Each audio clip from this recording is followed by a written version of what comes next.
పాలు తేనెలు ప్రవహించే దేశానికి ఆయన రానివ్వలేదండి. ఆయనకు ప్రవేశం లేకుండా పోయింది. దేవుని మాట ఎంత ఖచ్చితమో చూడండి ఒకసారి ప్రియమైన దేవుని వాళ్ళరా.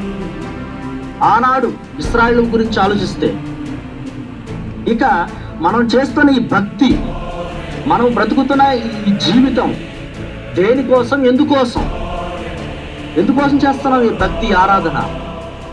నిజంగా చాలా మంది క్రైస్తవులు అంటే ఏదో ఆదివారం పూటే ఫ్రెష్గా కనపడతారు, మంచి చక్కగా అలంకరించబడతారు, చక్కగా వెళతారు.